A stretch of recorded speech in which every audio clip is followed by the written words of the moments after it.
Hello there, and welcome to day 116 of A Film a Day with me, Jordan Woodley.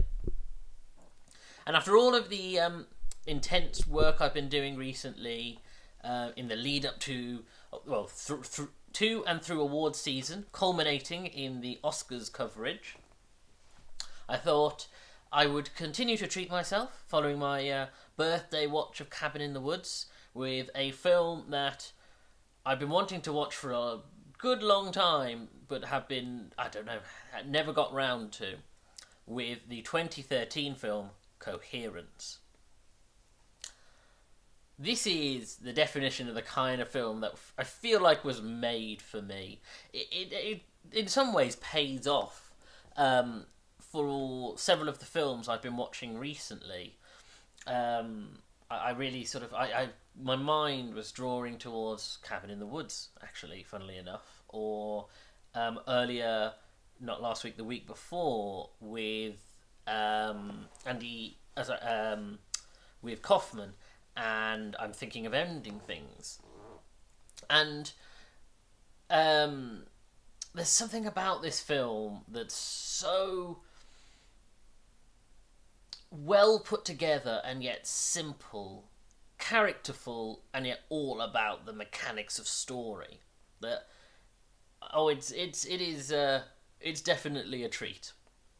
So the story follows 8 friends, 4 couples who have all gotten together to enjoy a dinner party. Now, at the same time, a comet passes over, and strange things start to happen. First, their phones cut out, then the power starts to cut out, and then it gets very strange. To say much more about this film, it almost would do it a disservice. You know, this really has such a strong Lynch style to it that it's both simultaneously intensely about plot and yet at the same time not about plot. As in, it's you watch it thinking, okay, it's very much the puzzle box type of film, where you're watching it thinking, okay, we're being given clues, we're being given lots of information, all these theories, and yet the answer to what's going on still doesn't make sense as you get further and further in. And the beauty of this film is there is something, as I referred to with Cabin in the Woods, where it's almost meta-textual. You know, you have Nicholas Brandon of Xander from Buffy fame, who plays a recovering alcoholic actor, and of course Nicholas Brandon is, in real life, a recovering alcoholic actor. Emily Baldoni, who you open the film with, she plays a character called M. And so it really starts to blur the line between fiction and metatext, and the further you get into it, the more you think, okay, there are about 8 different possibilities of what could be going on. I mean, it plays into what I was saying about The Haunting, about, you know, on some level, it could be as simple as everyone is losing their minds. You know, with The Haunting, it's a case of, oh, is the lead just losing her mind? Or is it aliens? Or is it something on the quantum level about reality? Or is it something more simple than that, like, for instance, them being spiked?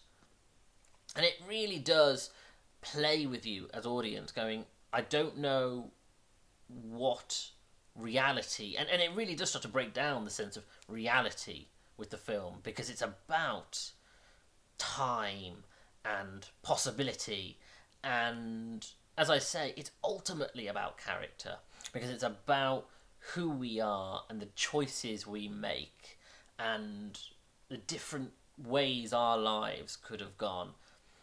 And there's something so rich about this film. I mean, it's a shame because I was looking up James Ward Burkitt, who wrote and directed this, and actually though he's been a prolific director and writer and producer, this is sort of his most prominent film, and since making this, he's not done another feature by the look of it, at least not directed or written. And I think it's a shame because, this really has a lot going on, and as I say, I'd rather see ambition on the screen that doesn't quite manage to to achieve what it sort of sets out to do, but you can see the vision behind it and the intention behind it, than something that tries to do something simple and achieves it, but it's it's no different than things we've seen before. This is absolutely nothing I've seen before. Like I say, there's something Kaufman about it. There's something Lynchian about it.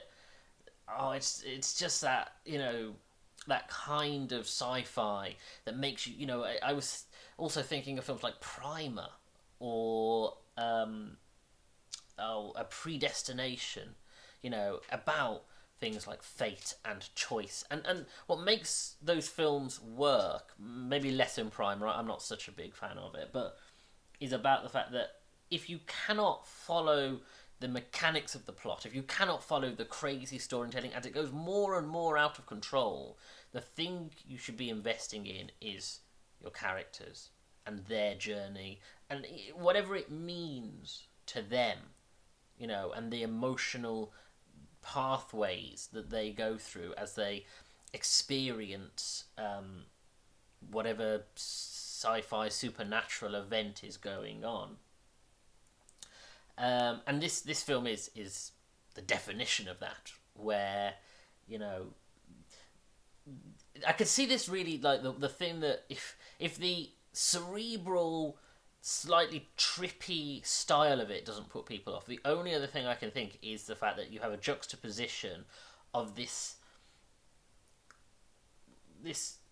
top shelf sci-fi film alongside character drama, where people in one scene will be talking about quantum mechanics and Schrodinger's cat and ways in which they can communicate with themselves, and then in the next minute talking about the sort of their individual relationships, and that could cause a bit of whiplash, the idea of going to something where it's just talking about the someone's alcoholism, or the tension, the unspoken tension within a relationship, or the fracturing of or the ending of another relationship, and what, and I think that ultimately for me the two things work really well, because as you get into the third act of the film, it really does find a way to bring them together perfectly. What I also like about this is the fact that it's an incredibly low budget film. £50,000 it made. This has 8 actors, all in one location. It's practically filmed like found footage. There's something quite raw about the camera, and even certain things in the editing that you look and go, well, why would you do like a cut like that between different scenes? And the beauty of it, again, is it all is done with intention. And you go, and so, as I say, when you get to the end and you look back at the earlier scenes, you go, oh, I understand now. I understand why we were being shown that in this way. And I think that's brilliant. I genuinely think that's brilliant. But yeah, I do think this is a great film. I mean, this is very much a stripped down cast. Like I say, you've got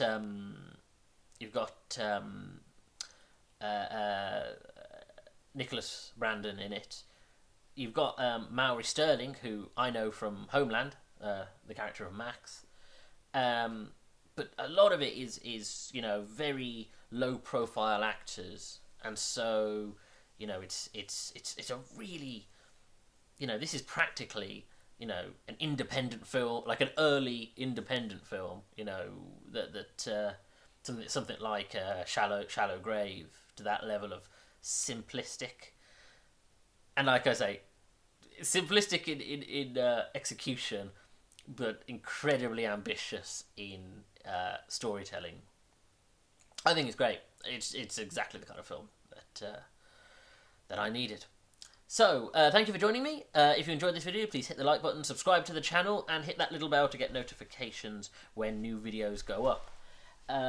Of course, as I mentioned at the beginning, I have been covering the Oscars both today and yesterday. So those videos are up right now, discussing the nominees, and then in the following video discussing the winners of the 93rd Academy Awards. So do please check those out. I've got, on top of that, I've got more than 100 videos, so please do look through the back catalogue, and follow me on Twitter at Jordan_Woodley, where I'm always tweeting funny videos, movie-related content, movie news, and of course links to videos as they go up. Thank you for joining me. Take care.